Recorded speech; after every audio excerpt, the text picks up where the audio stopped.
I believe that the function of a rational and humane healthcare system is to guarantee healthcare to every man, woman, and child in our country, and not a system which last year made $100 billion in profits for the insurance companies and the drug companies.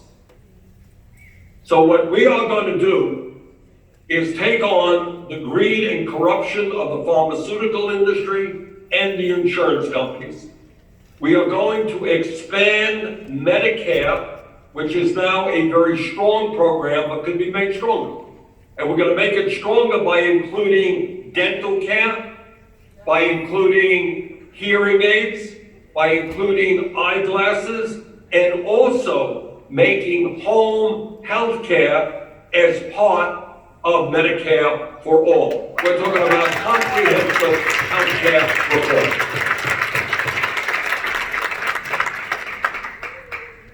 And under our proposal, people could go to any doctor that they want, you go to any hospital you want, you go to any clinic that you want.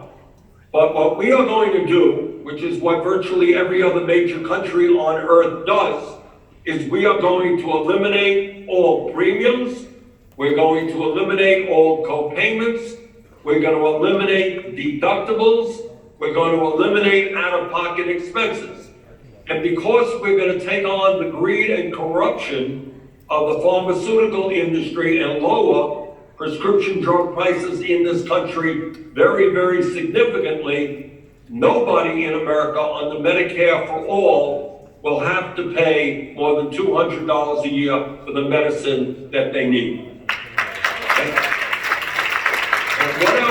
what our proposal does is it is implemented over a 4-year period. The very first year, after expanding Medicare, what we do is lower the eligibility age from 65 down to 55, the next year down to 45, the next year down to 35, and in the 4th year, everybody is included. Now, right now, as I'm sure all of you know, we have by far the most expensive healthcare system in the world. We're spending twice as much per capita on healthcare as do the people of any other country. Twice as much. That is absolutely insane, especially given the fact that despite spending all that money, we got 87 million people in America who are uninsured or underinsured. 30,000 people die each year, and unbelievably, 500,000 people go bankrupt because of medically related debt. So we are going to end this extremely wasteful and cruel and dysfunctional system, and in its place, bring forth a Medicare for all single-payer system, which will cost the average person substantially less than what he or she is paying right now. Now, the difficulty that we have is that we are taking on a very powerful industry, which is the healthcare industry. As I mentioned, they made $100 billion in profit last year.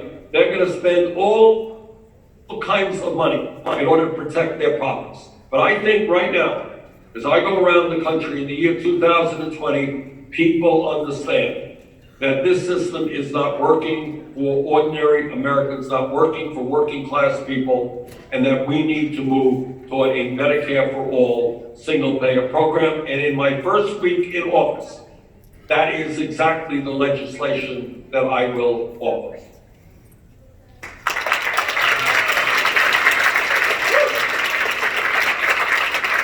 If I could, I got kind of cut off in the beginning on that label question. So let me just say a word or two on that. We have introduced in the Senate legislation called the Workplace Democracy Act. And what that understands is that in America today, given the stagnation of the middle class, given the fact that half of our people are living paycheck to paycheck, given the fact that we have massive levels of income and wealth inequality, there are millions of workers today who want to join a union. But because of bad legislation and the dishonesty of many corporations and employers, they are unable to exercise their constitutional right to form a union. So what the Workplace Democracy Act says, and this is something we will fight for vigorously and implement when we are in the White House. What the Workplace Democracy Act says that if 50% of workers in a bargaining unit plus one sign a card, they have a union. End of discussion. And if an employer refuses to engage in serious negotiations for a first contract, that employer will be severely punished, will be severely penalized.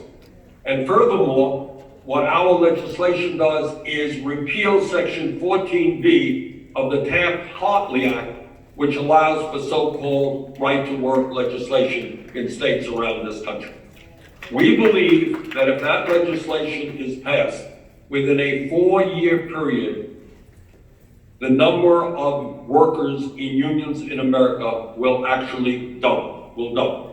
And we think that is enormously important, because if we're gonna rebuild the middle class of this country, we need a strong labor movement. And I am pledged to do everything that I can to make that happen. Thank you, Senator. We appreciate you being explicit about what you're doing around Unions for All, and Dr. Sanders about doing the same thing, and you both matched. So I'm glad that you both said the same thing. You have so you have a couple minutes to close, Senator, if you'd like. Good. First of all, let me thank my wife Jane for being in Nevada today, and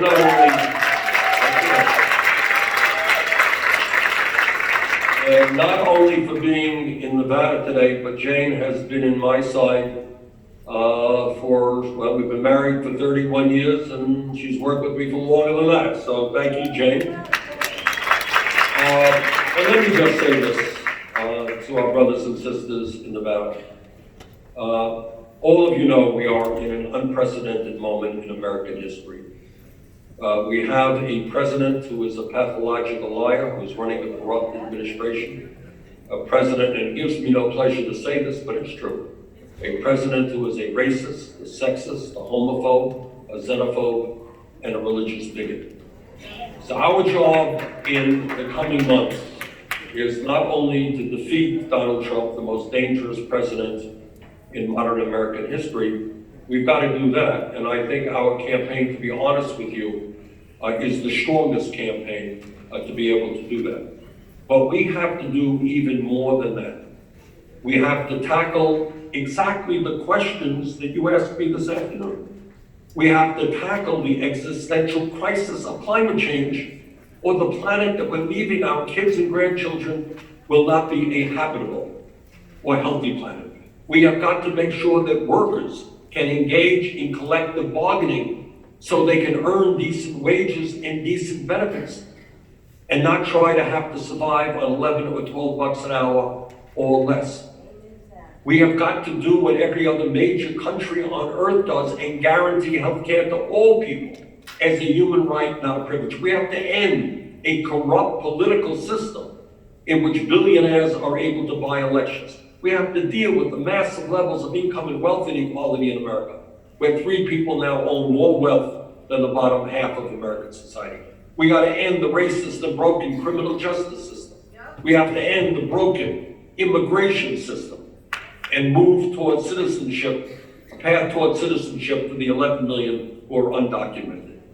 We have got to protect the working families of this country. And what this campaign is about is nothing more complicated than saying, you know what, now is the time for us to have an economy and a government that work for all of us, not just the 1% and wealthy campaign contributors. So I want to thank the SEIU. We have worked with you guys for years in terms of raising the minimum wage to 15 bucks an hour, and Jane mentioned to you some of the things that we have done with you. We have worked in other areas. Let us stand together. Let us defeat Donald Trump. Let us transform this country. Let's create an economy and a government that work for all. Thank you all very, very much.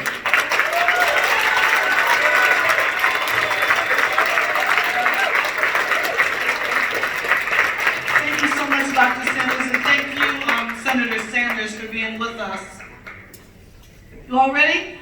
Home stretch. I see some of you taking notes. I see you listening rapidly, you learning some things. Is it good? So join me now in welcoming SAU Nevada Executive Board member Saki Hardy, who will introduce our last candidate of today.